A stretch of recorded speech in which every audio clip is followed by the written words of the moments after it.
Good evening to everyone. Thank you for joining the second session on a series of sessions on how to be a successful entrepreneur, where we are discussing on how do we properly validate our business ideas to propel ourselves to startup success. So I think you all joined the previous session. It has been 2 weeks since we had this session. So I'm going to first start by giving you all a quick recap. Not going to take too much of time, but I'll give you a quick recap about why we are doing this session and what the content of it is.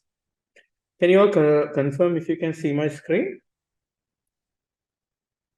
Yes, sir. Okay, fantastic.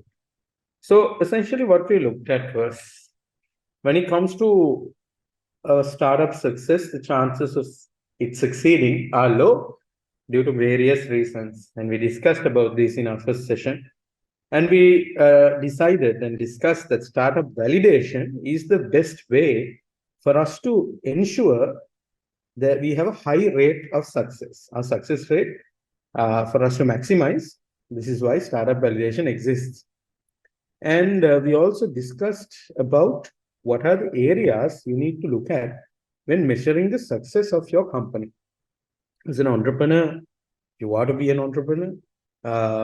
And if you want to think like an entrepreneur, you have to always look at any opportunity with these 5 different areas: the income potential, profit potential, competitive space, industry space, and the growth potential. In our first session, we looked at the income potential aspect. Today, we are going to hopefully look at the rest.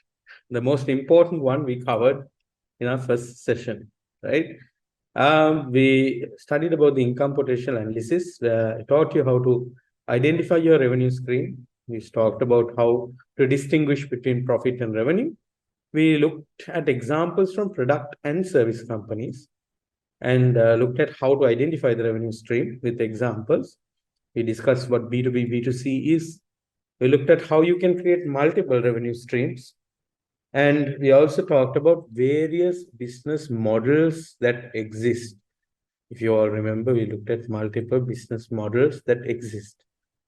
And we looked at, now I think we need to continue a little bit from here, where we define your market segment. I don't think we finished this, so I'm going to pick it up from here before we go to profit potential.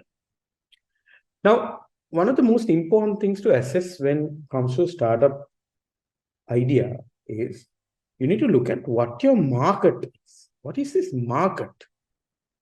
Just think about a normal Sunday market. That's a place where sellers come and sell their stuff and buyers come and buy them. Yeah. There are multiple sellers in that market. You are going to the market to buy carrots. When you go to buy carrots, there are so many people selling carrots. You will choose and pick one person and you'll buy the carrots from them. So think about it like that. In a market, it's not only customers, you have sellers also, right? But what we need to identify is, we're going to talk about the sellers shortly, but here we need to figure out who your buyers are. With any sort of a business that you launch, you need to know your buyers very, very well. We call them the market, your market, right? So you need to know about your, when I say you need to know, what do you need to know? These are some of the things. This is just, you need to know as much as you can. These are just some example. Where do they live? How much money do they have? What kind of income they have? How old are they? What is their gender? Are they males or females? Who do you target? Or both? Are they able to use technology? Do they have children? Right? What sort of job they do? What kind of car they drive? What kind of house they live? You need to know as much as possible about your customer. Why do you need to know? Then you can target them then. With your sales, and for any company to succeed, you need money. How do you get money? Not by robbing banks, by selling your products or services. Who do you sell your products or services to? Customers, right? So, in terms of making revenue, you need to go ahead and market your products to them, to your customers, for them to buy. You have to do marketing and sales. you need to know exactly who you should sell to. Because remember, guys, everyone in this class, remember, there's nothing called everybody is my customer. My customer is anyone. And somehow, when we ask someone, okay, who is your ideal customer, they'll say, anyone can buy. But that is often the wrong answer. You need to know exactly what is your market segment, who is your ideal customer. Take an example like Mercedes-Benz or BMW or Audi, luxury car brands. Are these car brands for everyone? Yeah, anyone No. can pay. Yeah. Does anyone? Yeah, if you have anything to add, please unmute and talk. It's not, yeah, anyone can buy, yes. But there is a specific segment that they target with this luxury car brands. Take an example like so remember, when we do marketing and segmentation, we are going to have a lot of stereotypes, meaning we are going to make assumptions about people. Now, don't get offended by that.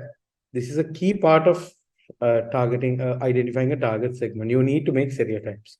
It's like this. Let's assume you're launching a product, a chocolate, a very okay. Let's say a chocolate which has alcohol in it, right? So it's targeted for adults. And who is your target audience? Your target audience is, when you say alcohol, it's a tiny bit of, let's say, some rum, right? There's a lot of chocolates out there. Your target audience is definitely 18 and above, because 18 or 21, I'm not sure. The legal age of drinking and above. You would say your main customer base is actually not the young people also, it's actually the more adult, like let's say 30 to 40, because that is the age group that can one, not just the legal aspect, they enjoy some, that sort of bitterness in the chocolate. The youngsters want very sweet and very fruity tastes, but that doesn't mean that. And you're saying 30 to 40 because after you're 40 plus, you have sugar and you don't eat sweets, you have a healthy lifestyle. So your main target market is 30 to 40, let's assume. That doesn't mean the product cannot be purchased by, let's say, a 20-year-old or a 50-year-old. That doesn't mean it can be. But you're saying, out of everyone, my main customer set, my most common set is between the ages of 30 and 40. So this is what we call market segmentation. Right? If you have any questions, as always, I need to repeat. Unmute your microphones, ask away. There's a chat, type it in the chat. Any questions you have, please ask away. Right? My time is just as valuable as your time. Get the most of it. I'm here to help you all. I'm here to add some value to your life. So this is what we call a market segment, right? Let's go into detail. So I told you this, right? When someone asks who you're targeting with your products, how many of you say anyone or everyone? It's the wrong answer. It has to be very specific. So we talked about this too. Sales is the process of taking your product to potential customers, right?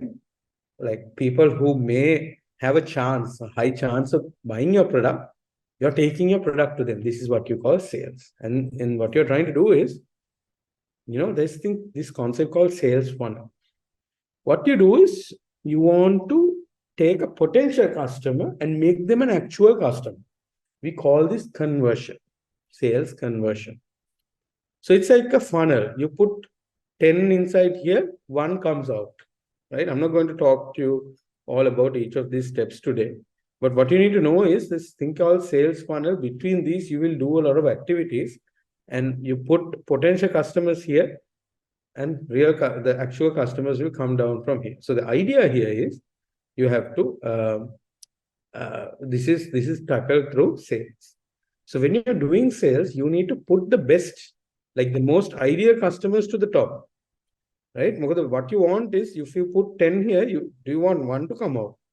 You want, if possible, all 10 to come out. That doesn't work like that. It never works like that.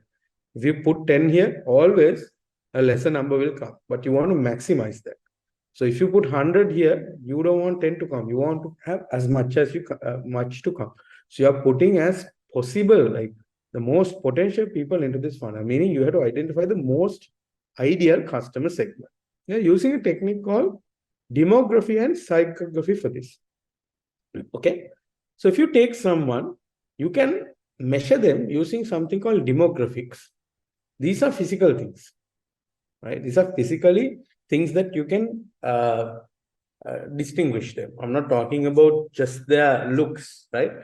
I'm more talking about these external factors, like, for example, they are what their job is. Let's say with my product, I'm targeting doctors, or with my product, I'm targeting software engineers. There are. And then household income, how much they make. I'm targeting people who make more than 100,000 a month, or I'm targeting people who make 10,000 rupees and above. To, let's say, 10,000 and above, how much? That's wrong. If you say there is a segment 10,000 to 100,000, it's economic product. Location, okay. I am putting a branch in Kandy. I'm literally targeting people in Kandy, right? Age or gender. I'm launching some kind of a, let's say, a robotic teddy bear. I'm targeting kids. Or maybe I'm launching a shaving cream. I'm targeting men. So you have to stereotype, unfortunately. Like, let's say, okay, let's give this example. I'm launching a cookbook. Okay, you don't say when I say I'm only targeting women, don't get offended. I mean, I'm a man and I love cooking. I would definitely buy the cookbook. But you have to still identify who this main segment is. So you have to stereotype a little bit. And so demographic is how you can segment people from their external things. And then psychography is very internal. Now you look at personality traits. Okay, I am targeting this. Okay, let's say I'm launching a new, let's say how can I say, personality. Maybe let's assume someone is very, very um, uh, very outgoing, very active personality, very extroverted personality. So maybe let's say I'm targeting I'm opening a go-karting track or a nightclub, maybe. I'm targeting this type of personalities. That's how I do my marketing. Opinions or attitudes, interests and hobbies, literally. People who have a hobby for fishing or hobby for, let's say, water activities. I'm opening a water park and I'm targeting people who have an interest towards adventure, interest towards sports, political affiliation, even, right? In the US, you have two parties called the liberal, so the Republicans and the Democrats. In Sri Lanka, you have 100, but in the US, it's very, very, very straightforward. Republicans, Democrats. In the UK, there is the Conservative Party and the Liberal Party, right? So you have, if you take Republicans are very, very business oriented. They are very straightforward. They want guns. They want, they have very different sort of thinking. Democrats are more, so Republicans are more traditional, right? Democrats are a little bit more, modern. So in the US, for example, you can even target customers like on Facebook based on the type of, people there. So you get the difference. So you look at this here. Demographic explains who your buyer is, while psychographics explain why they buy. So psychographics, you go into the internal. Right. So look at this. This is the type of stuff. I give examples. There's more. Ethnicity, geolocation, education level, religion, right? Psychographics, personality characteristics, lifestyle, social class, habits, beliefs, behaviors, interests, right? So these are more internalized things. So now what you're going to do is we need to identify this market segment. Let's say you are shooting or selling something for B2B. Let's say you are a company selling to another company. Who is your market? This would be the executive who is purchasing your product. Let's do an example. Adele, who is the market segment? Let's do it. This is what I think is the ideal market segment. I may be wrong. Ages 17 to 50, main market segment, right? Actually, a little bit low, but this is main market segment. Gender, both males and females, right? I'm looking at the demography here. Occupation, professionals, business owners, doctors, lawyers, executives. Income level, I would say about 100,000 plus because it's very expensive. Again, I'm not saying if you have a 20,000 salary, you can't go and buy from Model. You may be outlier. I'm talking about the main segment.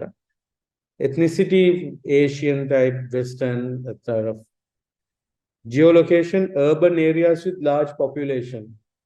Right, this is who they target. Think hotels are not there in small towns, very large towns, Vattala, Colombo, right, Nigambo, large towns, Kandy, right, big towns. They don't have in small towns like, won't give examples. Education level can read or write in English, right? Religion, multi-religion. They don't have any specific targeting. You think about, there may be brands that are targeting specific religious groups. There are, and that's completely fine. That's how the brand has been designed, right? So psychographics.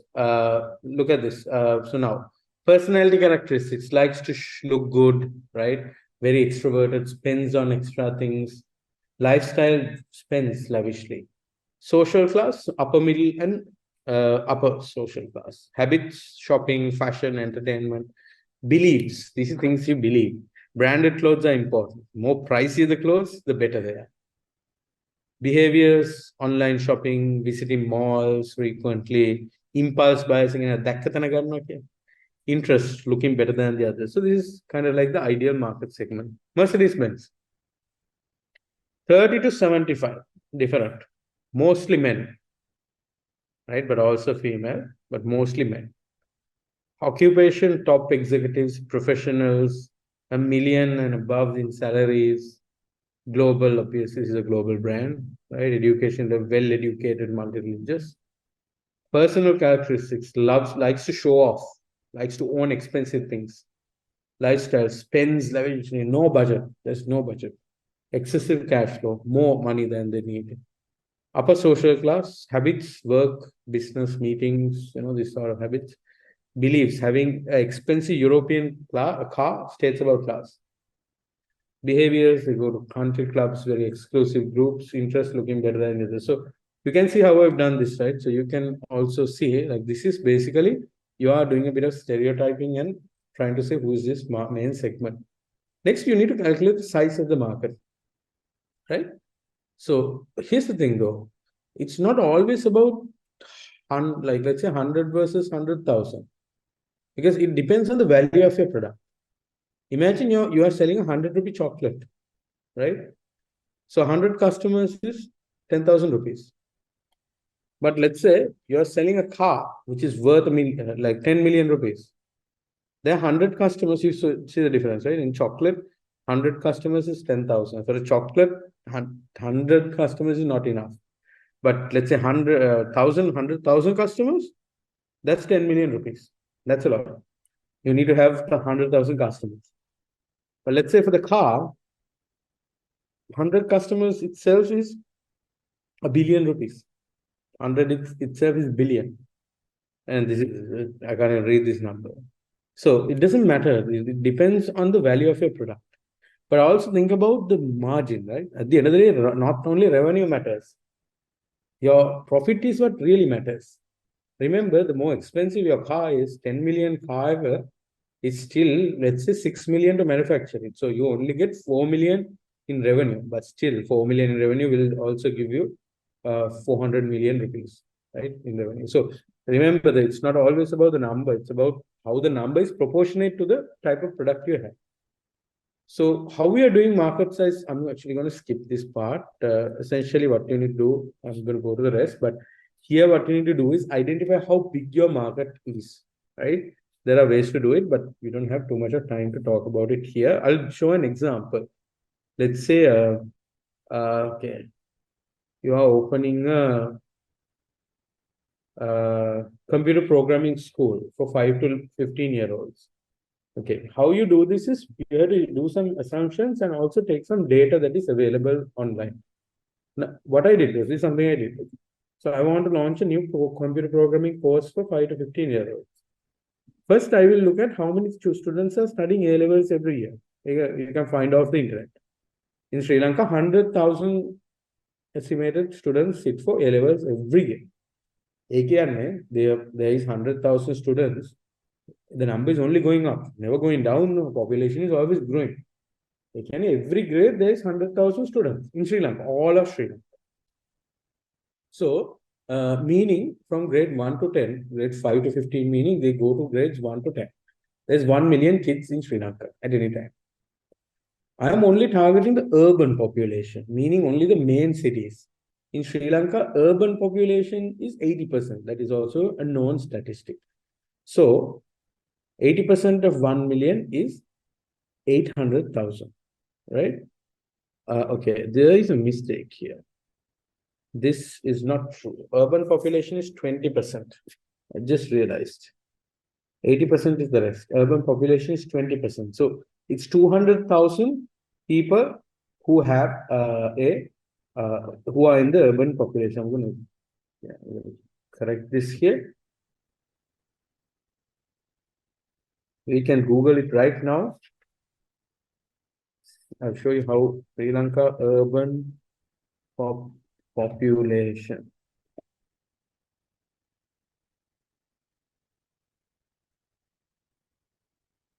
Okay, so here Sri Lanka urban population for 2022 was 4.2 million people. Okay. Wow, this was increased. Okay, so 4.2 million people. Let's say Sri Lanka population in 2022. Okay, 21 million. Let's find the percentage. 4.2 divided by 21. That's 20%. Can I see? Yeah, it's a 20% urban population. So if it's 20% here, meaning there's only 200,000 people, students in the urban cities. Now I'm going to make an assumption. Now I had to target this for parents who are a little bit more in the upper side of the income stream. People with income level of over 250,000, I'm assuming it's about 10% in these urban cities. Meaning my market size is 20,000 people. Remember, for this, I don't need to know the number of kids. I need to know the number of parents, because my customer is the parent of the student, right? But I'm deriving it from the other way around.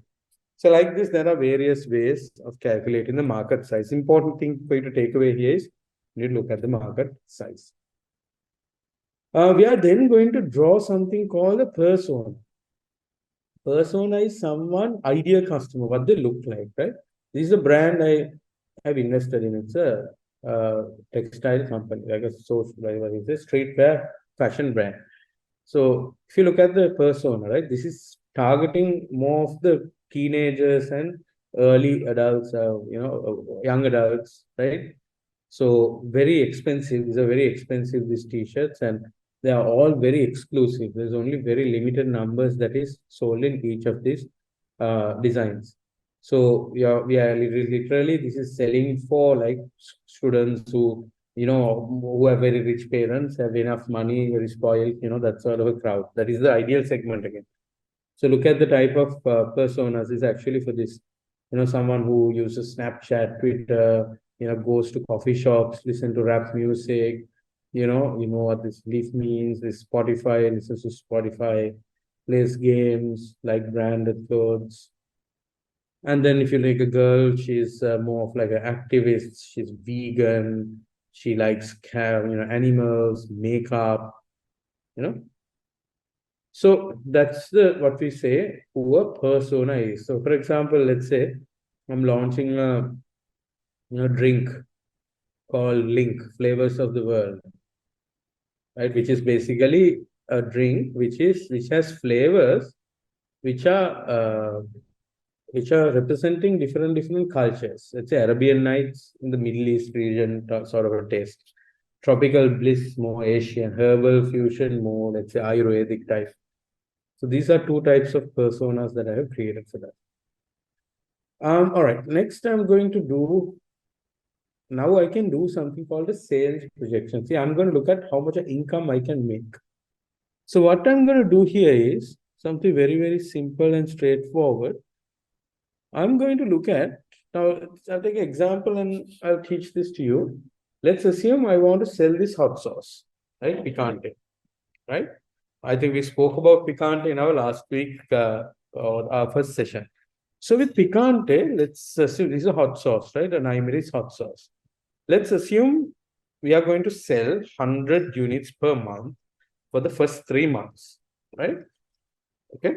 How I got to that, I will explain in a bit. And then I'm going to sell 200 units per month for 6 months. The last 3 months, it will be 500 per month. So put it up in a graph or a plot like that. You can see the total sales for the 12 months is 3,000 units. And simply what you do is you add your price. Let's say the price is 750. You can get your annual revenue. Right? You basically multiply each of these months, 2.2 million, right? So that is the final step of you to do your income potential. So if you look at it, step 1 and 2, so through this income potential, you learned what your revenue stream is. You learned your business model. You learned who your target market is and how big they are. You defined a sample market, sample customer, and finally you even looked at how much money you will make. So you have assessed the income potential of your idea. Next, you're looking at the second one, which is the profit potential. Now, it doesn't matter. Oh, okay, I need to open up that deck. Give me a minute. So while I'm opening that, remember, it doesn't matter if you make good revenue. Why do I say that? End of the day, you can't take your revenue home. You have something called costs and expenses. Remember that. So when it comes to costs and expenses, only after you have paid out, let's say your salaries, your production costs, your rents, all of that. Only after you spend all of that, you get your what do you call it? Your labia or alabia, your profit or your loss. Maybe you will have money remaining. You call it a profit. Maybe all your money will run out and you have to put more money, let's say from the last month. Then you call it a loss, right? What matters is that for a company, you need to make money, right? When you say you make money, yes, you make your revenue, but doesn't matter how much revenue you make if it's not profitable, because what is it otherwise, right? So let's take something like Daras, a marketplace, or Keels. Let's say Keels. Keels has thousands and thousands of products, and they sell thousands and thousands of products every day. Doesn't matter, no? Because let's say they sell 1,000 Lux Kiri packets. Is that money for them? Yes, it's only the commission that gets to them. That is their revenue, actually, right? So from that also, that revenue, let's say 30% commission, that's from that only they manage the expenses, right? Expenses are basically, paying the salaries, the rents, or whatever. At the end of the day, what remains for them is that final profit. So it doesn't matter what your top line is, meaning your revenue is. There are hidden or not even hidden direct costs and expenses that needs to be deducted, or after which only you will get your profit. So we need to analyze, when we are analyzing a startup success, we need to analyze how good the profits are, right? So we looked at that. So if you want to increase profits, you can decrease your expenses, increase your revenue, yes, right? What we want to do is increase the profits. That's what any business owner wants. How do you calculate profitability? Okay, we'll learn how to calculate profitability, right? First, you need to know direct costs and indirect costs. Direct costs are costs related to actual production of your product or the service. I'll explain, don't worry. Indirect costs are things that, are indirect. I'll explain. Let's take Picante. Picante, the cost of producing the sauce. What is the cost?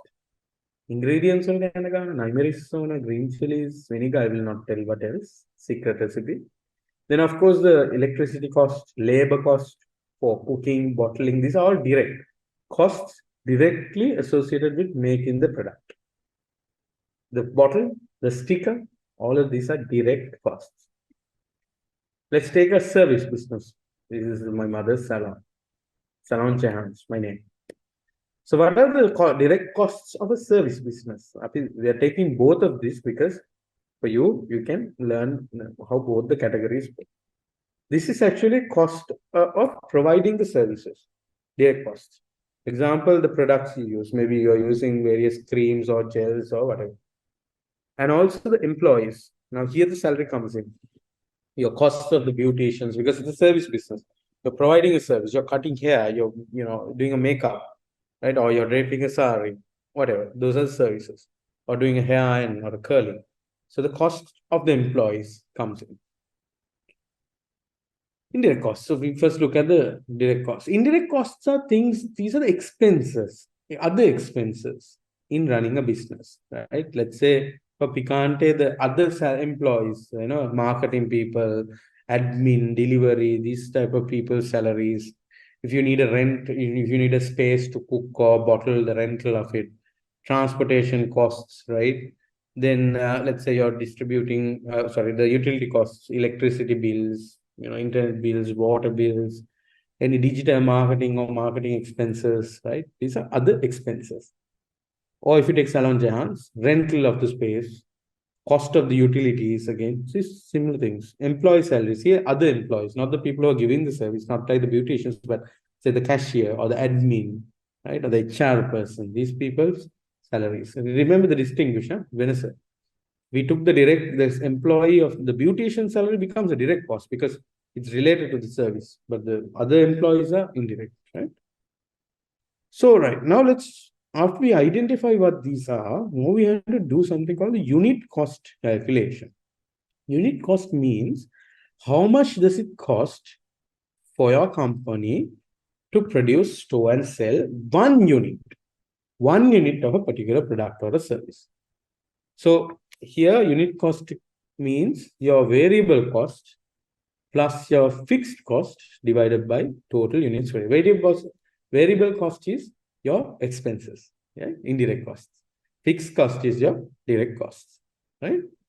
There you go. It's a ratio. Let's take Picante.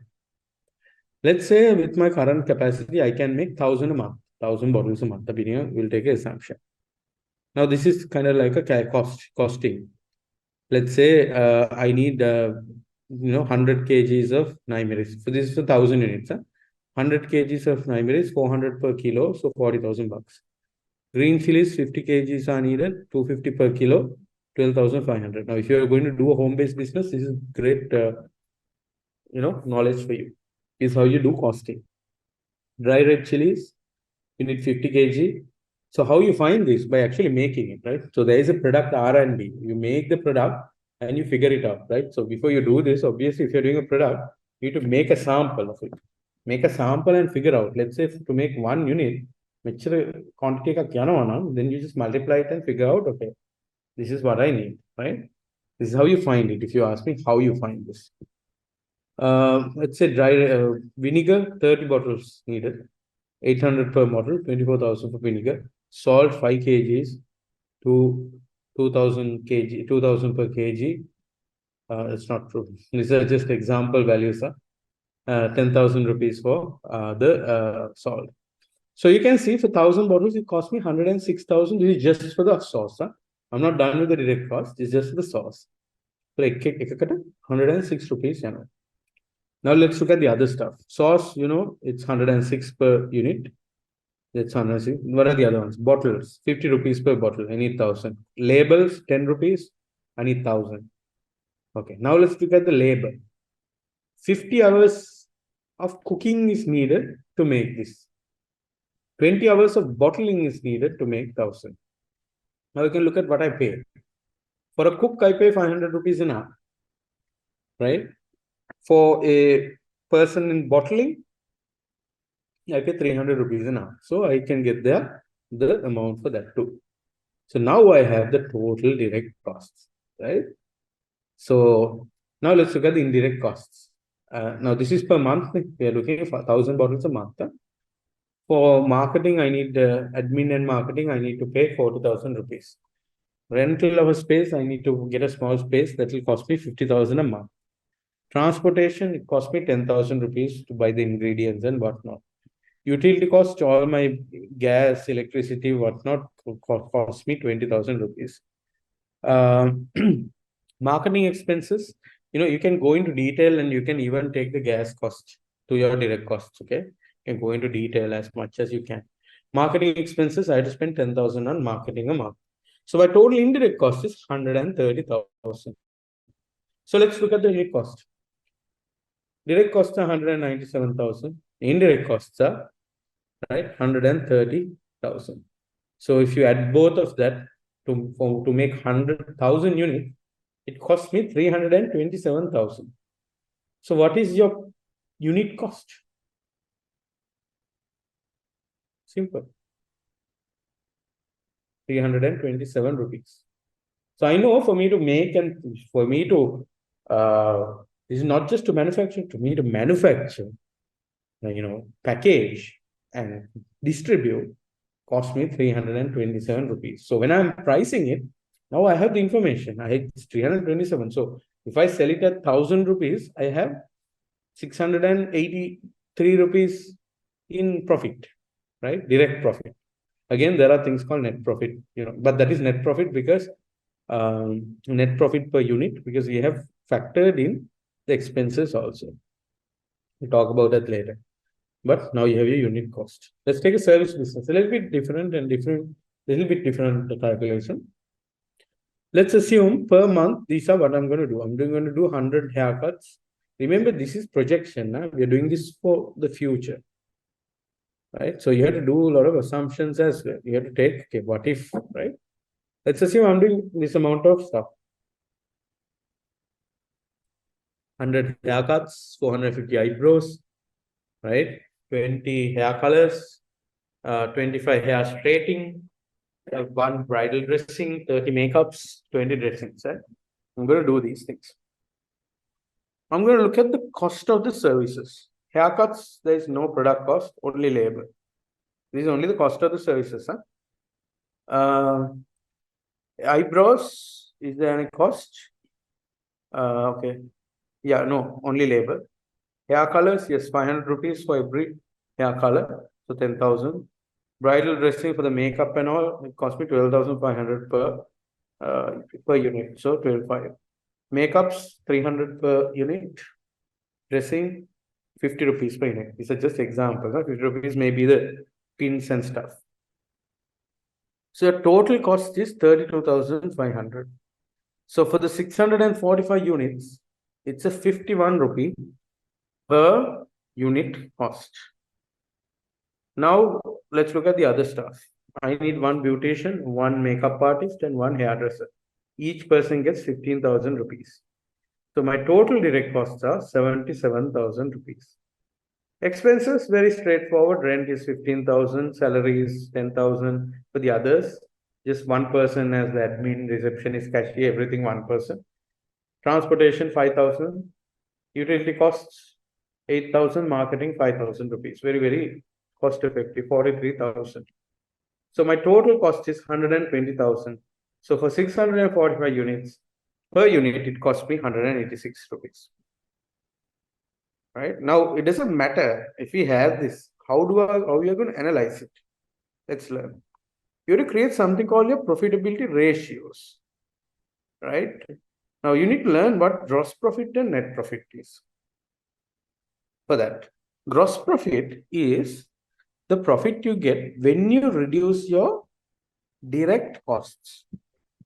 Only your direct costs. Gross profit is basically when you deduce, you take your income, your revenue, and you subtract the direct costs, only the direct costs. We call that the COGS. New word for you. Cost of goods sold. Your net profit is you subtract everything, all your costs.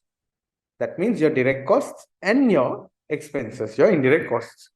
So what do you think is the better profit metric for us to use? Both are important, yes. What do you think will give you the absolute profit? Net profit will give you the absolute profit, because at the end of the day, that is what you have left. Because assume, right? You are making those sauces, right? Although you have a profit after, let's say you are making 1,000 units and you are selling 800 rupees per bottle. So your revenue is 800,000 rupees. Your costs are, direct costs are 400,000, right? And your expenses are 200,000. Let's assume like that. So laksha 8, laksha 4 kain karaham inama pita laksha 4. right? I'll repeat, 800,000 is your revenue, 400,000 is your direct cost. That is, for you to manufacture 1,000 units, let's say it costs you 400,000 rupees. So your gross profit is 400,000 rupees. Will we get the real picture? Because that is not the real cash in hand. Cash in hand is a different concept, but that is not your final profit. Why, you haven't paid your expenses yet. So after you pay your expenses of 200,000, you are left with another 200,000. So that 200,000 is your net profit, your final earnings. The company got hambena income. Sorry, company got hambena profit is 200,000. That is your net profit, right? And that is the most important metric in profitability. So you can calculate these ratios, the percentages. So look at this. Explained everything. Look at these slides now. Gross profit is revenue minus your direct costs, right? So gross profitability, ratio, right? It is a percentage. Gross profit divided by revenue multiplied by 100, right? So that is your gross profitability ratio. Net profit is, we spoke about this, revenue minus total cost, direct cost plus indirect cost. So net profitability ratio is net profit over revenue multiplied by 100. So let's calculate it for Picanted. So here I have the stats. These are things we calculated. Remember, we already calculated it in the previous step.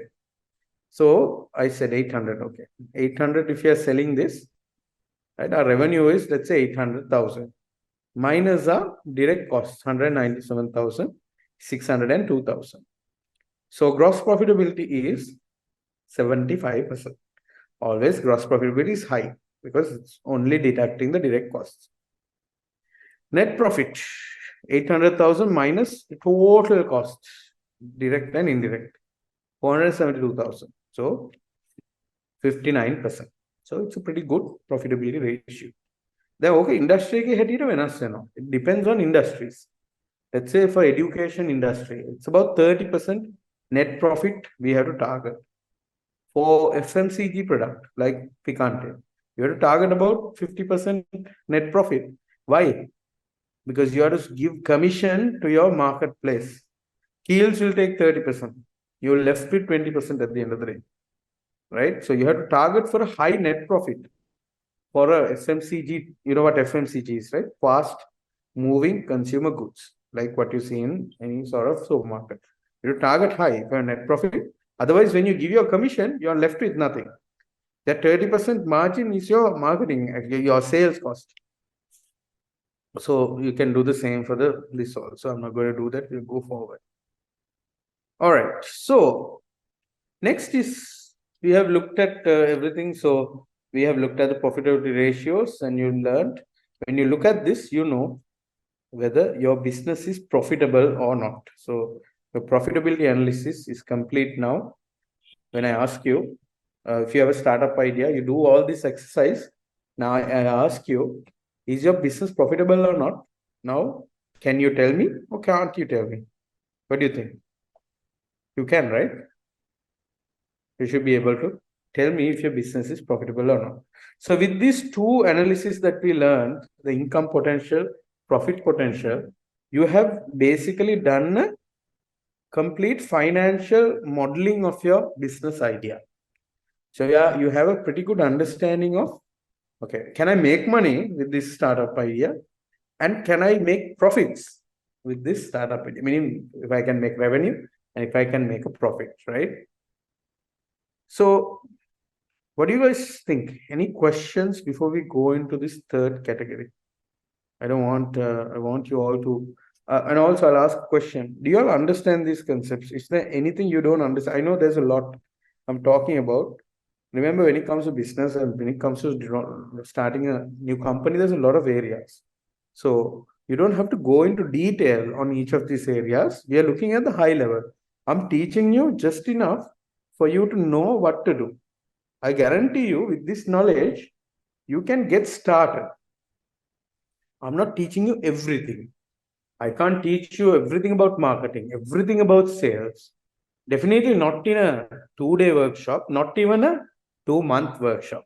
takes years for you to learn everything, but I'm teaching you only the absolutely required practical things for you to get started to learn, right? So even if you want to be an entrepreneur or if you want to think like an entrepreneur, these things are going to be very valuable, because by learning these things, all of you, it doesn't mean you have to go and launch a company tomorrow, right? This knowledge is really important for you for when you're planning for your future, right? This understanding about how a business works is going to be more advantage just than you think. Even if you're working in a company, now you are able to think like an employer. So something I always tell my students wherever I go, doesn't matter. By learning these things, you don't necessarily have to be a entrepreneur. You learn how to think like an employer. So even at your company, you are able to perform better because you know how a business works. Okay. All right. So the next analysis that I'm going to teach all of you is called the competitive space analysis. Here, what we do is we look at, is there a chance for you to succeed with all the competition out there? It's like, let's assume you're going to run a race tomorrow with people you don't know about, right? You have to go to Sugaddas Stadium and you have to run a 100-meter race. Now, let's say there are 8 people running. You have no idea who these other 7 are. How do you prepare? They may be completely inexperienced first-time runners, or they may be experienced runners, or they may be national level runners, or they may be Usain Bolt and his friends. You don't know. So how can you prepare? Right? You can always prepare for the worst, right? That's exactly what you need to do. You need to know who you are going to run the race with. You have to learn about them. You have to learn what they're good at, what they're bad at. When you're launching a business, you need to know about your competitors almost as much as you know about yourself. Okay. So this is what this competitive space analysis is about. When someone asks about your competitors, how many of you say, I'm actually the first ever company? There are no competitors. So no competitors is always not a good thing. No competitors sometimes means that there is no market. You imagine, right? There's thousands of people who has the same idea as you, right? If they haven't done it, there may be a chance that your product doesn't have a market for you to sell. So when you say there is no competition, don't think it's always a good thing. There's always competition. It may not be direct, right? Today we learn about what this direct versus indirect competition is, right? There is something called direct versus indirect, and we learn about that. But I guarantee you, there's always competition, right? So important thing is you should know who they are and you need to prepare, right? So let's look at first step. First step is you have to look at who your competition is. You have to look at the direct versus indirect. I told you about that earlier. So if you look at Picante, who do you think direct competitors are? I would say direct competitors definitely other types of Nymeris sauces. Like there's definitely other Nymeris brands out there. And also other types of, like tomato sauce, chili sauce, because Sri Lankans, they use this. That's very, very common. Tomato sauce, chili sauce is the most common, right? So these are direct competitors. Okay, so these are competitors that directly compete. Indirect competitors. Now imagine, right? What can your customer substitute your product with? Without using your product, what other product can they use? To do that, to identify that, you need to look at why they are using a sauce in the first place. Why they are using an Imeri sauce? Because let's say they take a hot dog and the hot dog is very dry, right? Just the sausage and the bun. How do you make it more tastier? One is to, liquidate it and make it more tastier, right? That's why you use a sauce, tomato sauce or ketchup or whatever. So instead of using a tomato or a chili sauce, they can use some other topping like mayonnaise or mustard or Thousand Island or chili paste. Right? They can. Those are indirectly competing with you, right? It can hit on. Now, let's say imagine I go to a kiosk. I have a hot dog in my hand, right? Imagine like that, right? I have a hot dog and I'm figuring out what I'm going to get. Look, I go and look at sauces. Okay, Edinburgh, Kist, MD, MD chili sauce. Oh, there's mayonnaise. There's Thousand Island. So it's indirectly competing with your product. Or instead of that, I can go ahead and instead of buying an imaris and going home and eating, I can go to a restaurant and eat, a barbecue restaurant or a meat restaurant and eat. Right? Or I can order something of Uber Eats. Right? So so direct competitors are easy for you to figure out. Indirect competitors are not so easy. Right? You have to think a little bit in addition. So these are some of the direct competitors of Picante, Authors. You may have seen this in Food City, Naimeris Fiery sauce, Daya sauce. This is done by a very popular YouTuber called Kamaj Silva. These are some other direct competitors, MD, Heinz, Kist, Edinburgh. Fun fact, did you all know that Edinburgh is the largest tomato sauce market shareholder in Sri Lanka? Meaning, when it comes to tomato sauce, they have the biggest market share, not MD or Kist. Because they do a very large bulk sales, B2B, a lot of sales. Just some additional information for you. So these are some of the direct competitors, right? And let's look at some indirect competitors. Uber Eats, Masma Eats, Pick Me Food. So other indirect competitors like, let's say, chili paste, mayonnaise, mango barbecue sauce, mustard. If you guys haven't had your dinner, maybe you all are getting hungry like me. Anyway, so these are your indirect competitors. Now what you do is, I'll do a detailed analysis. I told you, before, you should know about your competitors as much as or more as you know about yourself, right? You have to know about your competitors as much as you know about yourself. It's really important. So in that journey, when you need to do a detailed analysis of who your competitors are, right? Not just who, sorry. You already know who, about them, right? I recommend looking at them in 6 different areas.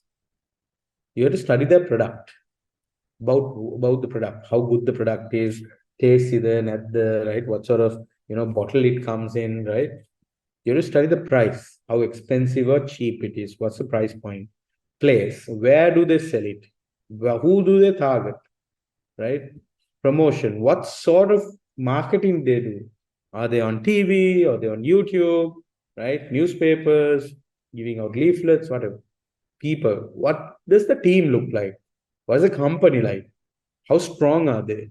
And then finally, process, right? How good is their overall company process? These are 6 areas I recommend you to use when studying a competitor. So let's look at it. I did this for Daya. Let's say Daya sauce.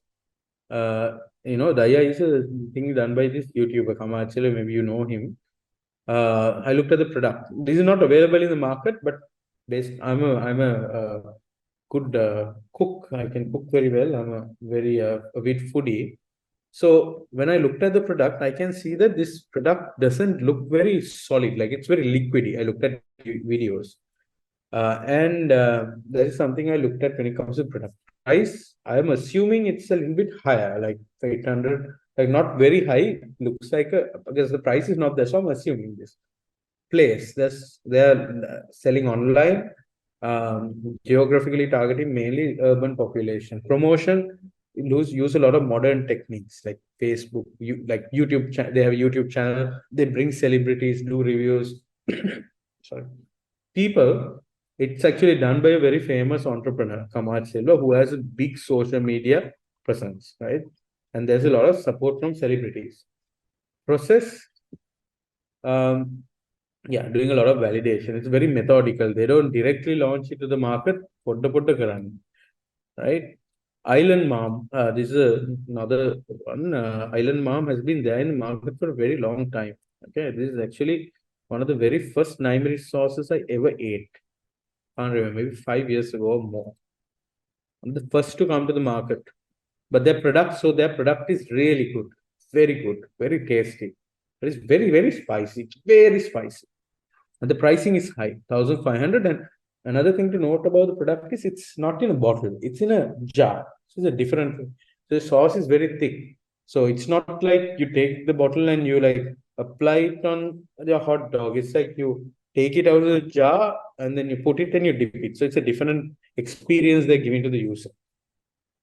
So you get the idea, right? So I'm not going to do it for everyone. So you have to study your product in detail. Study the competitors in detail. And I'm going to create something called a strength or weakness matrix. Again, simply, I'm going to study the strengths and the weaknesses of my competitors, right? The strengths and weaknesses of my competitors. Like example, if you take Daya's biggest strength is the founder has a big brand development experience because he's a famous entrepreneur. He has built multiple businesses. He has a good social media presence. So that's a big strength. That's the weakness. This founder and the team doesn't really have a lot of experience building food products. I believe as a foodie, for you to successfully launch a food product, you need to know about the food. You need to know about food very well because the essence of success of a food brand is the quality. It has to be good. So I think this is a weakness. Island Mom. So Island Mom, I said they've been doing this for a very long time. The quality is very good, and they have a big range of products. But the weakness is it's done by a home-based entrepreneur. So she doesn't have lots of experience running businesses. And the fact that even after 5 years, it took her 5 years and still she couldn't make it such a big brand. That is a weakness, I think, because she had 5 years. She was the first to come to the market, but she hasn't done too much of innovation from the moment the product was launched. It's very very the same, but I think the product is really nice. Like it's very tasty, but I think it's a weakness. MD. MD is a strength, very popular brand, lots of budget for marketing. It's a big company, but comparatively to the other products, the quality of the product is very, very bad. Meaning it's simply, when you make sauce, all these big brands, what they do is they want to have volume. No? Let's say tomato sauce, they want volume, right? They want to make 1,000 liters, right? So for them, because it's a mass market brand, what they do is they use something called fillers. Fillers are like if you make tomato sauce at home or chili sauce at home, let's say chili sauce at home, you don't add any extra, thing for it to increase in volume. You just put chilies. The best chili sauce, even if you take my Nightmare sauce, it's just chilies. Different types of chilies. We grind them, we put some flavors like garlic and maybe some pineapple or something for flavor and salt and salt mainly for the taste and it's just that it's the pulp of chilies that is the original chili sauce. But when it comes to large brand, they can't do that. If they do that, they'll have to sell the chili sauce for a very high amount. For them to give it at a cheap price, what they do is they add something called the filler, like melon, like unflavored melon. They put that so the quantity increases. They add like artificial sweetness, like they put water and then add like things like not like corn flour. There are thickening agents. So what happens is the volume increases. Actually, if you take a bottle of Nightmare sauce, let's say Daya sauce or even my sauce, 95 or 99% of that is pulp of chili. But if you take a MD chili sauce, it's about 10% or 20% is actually pulp of chili. The rest is the filler. So just a small extra knowledge for you. So just to explain, the product is very bad. All right. So based on that, I know who my main competitors are, who I am competing with, right? So from all of that, I have to create something called a unique selling point. That is, looking at my competitors, I have to understand and highlight what is the special thing that I'm going to offer. What is the special thing that my product is going to have? So that is what we call the unique selling point, or we also call it the unique value proposition, right? So what I have done is looking at all of these competitors, I realized there's a lot of competition in Nightmare sauce. Everybody sells Nightmare sauce, Nightmare sauce, Nightmare sauce. So I did was in there's a very big story behind this product. I created this as a sauce to add to my meat when I barbecue it. So I decided I'm going to brand this as a barbecue sauce. So even if you read the label here, it says Sri Lankan Naimaris barbecue sauce, right? So this actually has some extra ingredients that makes it very, very sour, that you can use it when you're marinating meat or fish or whatever when you're barbecuing it. So this is the concept I came up with. So instead of just putting it out, because this way I'm creating a unique aspect for the product. And the other thing is the branding. Brand, you can see this shit is hot, and this is actually me in this label, right? Targeting lots of young crowd, targeting people who are very extroverted, who takes this, goes on a party and then uses it for their barbecue. So that's the sort of branding that this sauce has. And it's very tasty. It's really, really tasty. I put a lot of effort into making sure the best ingredients are used, and nothing, no artificial sweetness, flavor, no artificial flavors, no preservatives, nothing. It's completely natural. So that is the product, that is unique value proposition. So this is what you need to really do. You need to do a complete analysis of who your competitors are. By the way, this product is not in the market. I really don't have time to put it in the market. This is well validated. It already has a, I used Picante to show you, to create this curriculum, because this is something I create. So the startup validation canvas that I'm presenting to all of you is something I developed with my experience in building multiple businesses. Using that experience, I created this startup validation canvas. And I actually ran Picante through this entire framework.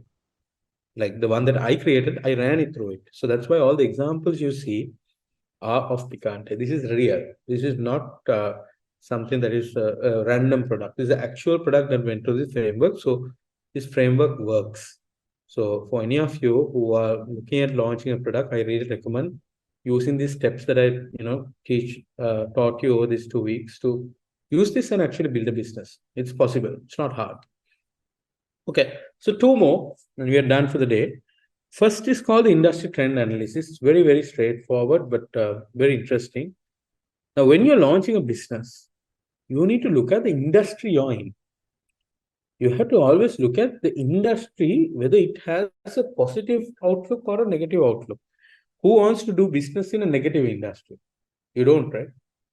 Example, if would you look at launching a tour agency in Israel these days, or in Ukraine or Russia these days? You wouldn't. There's war there. Unfortunately, lots of people are suffering, and whoever the right or wrong people are suffering. So you wouldn't do that. You have to. So it's just very simple thing. You need to look at the market, industry, the location, and figure out, is now the right time? When you're launching a business, timing is everything. I'll give you a good example. I launched my first business in 2000 when I was 19 years of age. Long time ago, 7, 8 years ago.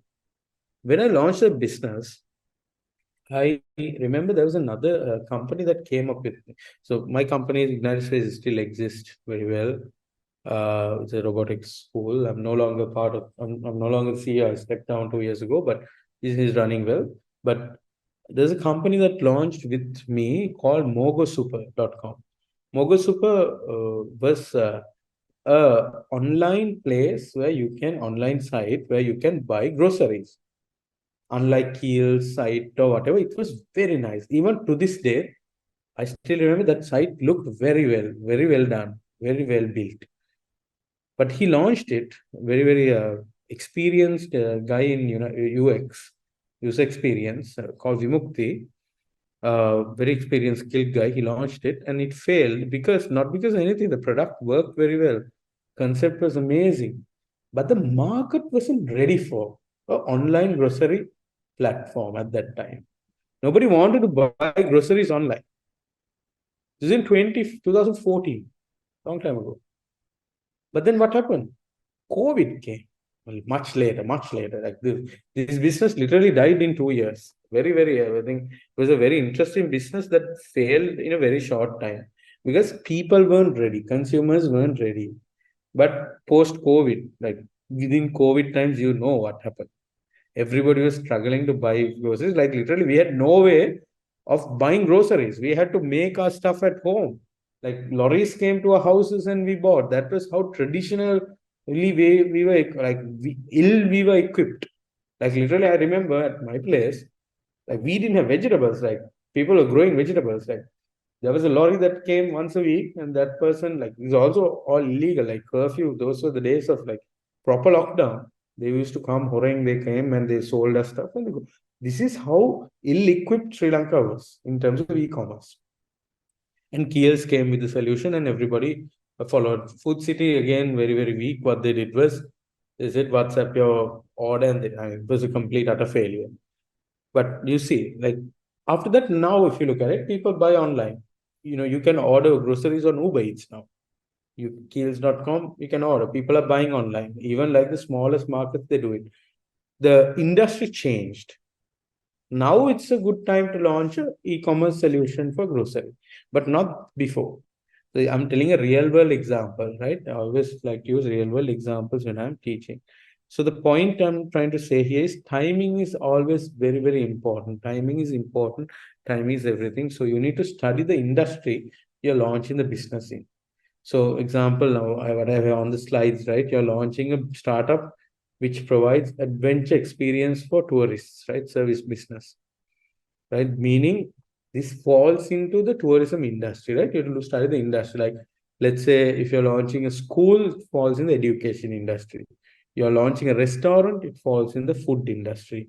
You're launching, let's say, a salon, it falls under the beauty culture industry, right? So, depending on the business, you have to identify the industry and you have to look at is the industry positively or negatively trending, right?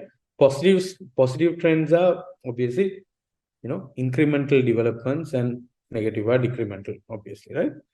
So let's look at this deck was done, I think, right after COVID, right? I think a long time ago. But there, what we saw was that tourism was picking up. International brands were becoming available. Other forms of tourism were starting to come up. So this is look at this. Things have changed now.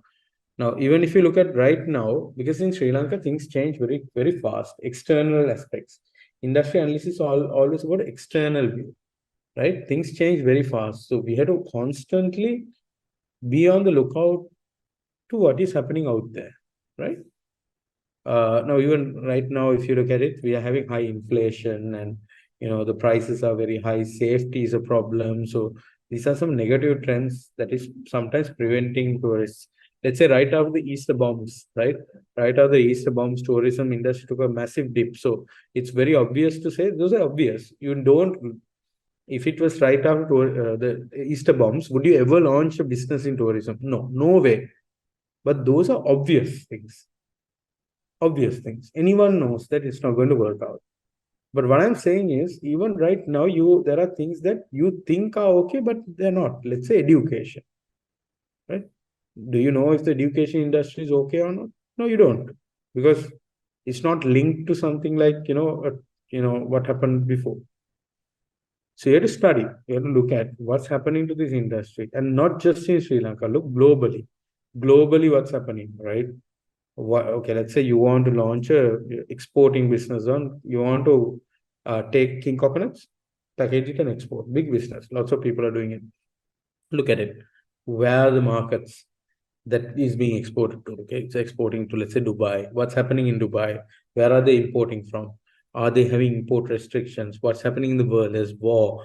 There's economic change. Economies are going down everywhere. People are spending money. Countries are spending money in defense. They are spending less money in other areas. So you have to know as an entrepreneur, not just as an entrepreneur, as a person, anyone. It's a very, very good can attribute to have for you to know about what's happening around you, right? So you look at what are the opportunities and threats, right? That's the second thing in the industry.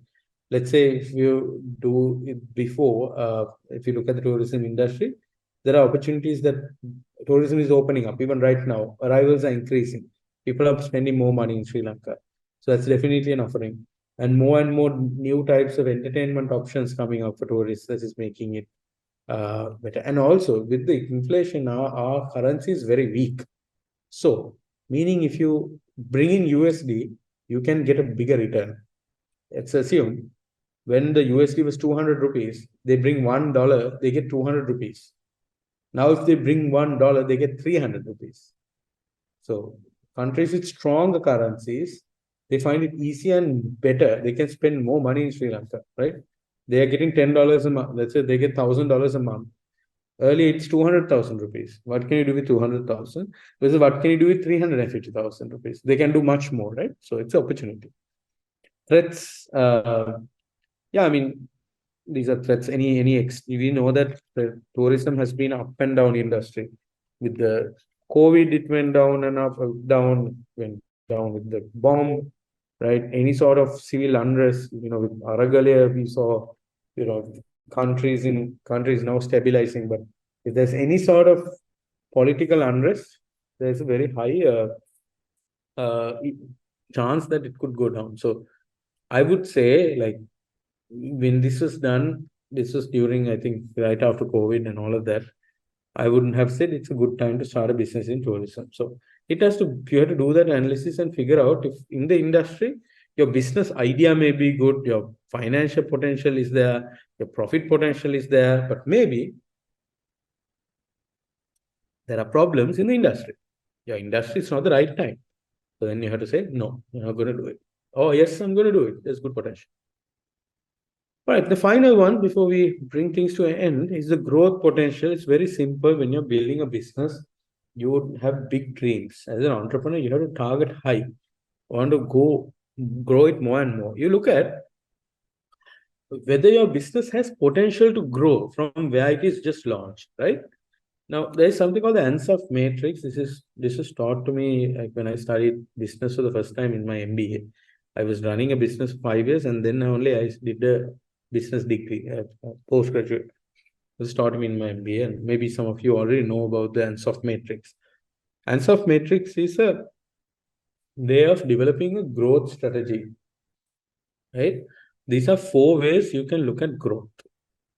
First thing is market development. That is taking your existing product to new markets. You look at whether you can take your product to other markets, like what Pizza Hut is doing. Pizza Hut is always opening a branch in Tangolo and rather recent present. No, that was KFC. Whatever, like Pizza Hut has so many locations. So they're taking the same product into a new market. That is called market development, right? Market penetration. That's another strategy. Market penetration is to the same market, you take your same product and penetrate more, meaning you want to get more and more of it, right? Like what, not just Coca-Cola, like even with what KFC, right? KFC or Pizza Hut. Pizza Hut is running promotions for buy a large pizza, get a medium free. By that, they're trying to increase the market that they already have in Kalam. Or, Coca-Cola is very famous for doing this. And then you have product development. You would develop other products, right? Other products. So look at this grid. Product development falls in new products for the same market, right? So same market. Let's say I already own an iPhone. I also get a new product, iWatch. Completely new product, but for the same market. I already have an iPhone. I don't have iPhone. I'm not iPhone user. I'm Android phone user. I already have an iPhone, and I get another product, the iWatch or the AirPods, right? Very famous company for doing that. And then the next what I love is diversification. Diversification is a completely new product for a new market. Like Qatar Airways, you have the passenger offering. Who are the customers, right? Customers are people who want to travel. The product, seats and, entertainment and food and everything. Then cargo, Qatar Cargo, who are the customers? People who want to send freight, completely different customer. What's the product? Large aircrafts with big bulkheads. You can load and send very fast. So diversification is that. So when it comes to Ansoff matrix is a good way for you to figure out, is your company able to grow just beyond where you start, right? So that's it for the content. Go through this content in detail, read about it a little bit more. We looked at a lot of different areas within these 2 sessions. We looked at everything from finance to sales, marketing, strategy, lots of areas. So sometimes it would take you years and years for you to learn all of this in a business degree or in an MBA program. But these things were taught in a very practical way over 2 sessions of 1.5 hours. So you learned a lot of things in 3 hours. So remember, I don't expect you to be experts at these things. What I expect is for you to have a foundation knowledge for you to start thinking differently and hopefully assist you all in launching your own company someday. Thank you so much, Rehan. Personally, I learned a lot from your sessions, these 2 sessions. So, as we conclude this insightful session, I would like to express our heartfelt gratitude to all our participants and a big thank you to our facilitator, Mr. Jihan Vijay Singha, for sharing your expertise and valuable insights with us. And we hope that the knowledge we gained in this session will empower us towards our future career. So, thank you once again, and we look forward to seeing you all in our future sessions. Have a wonderful evening.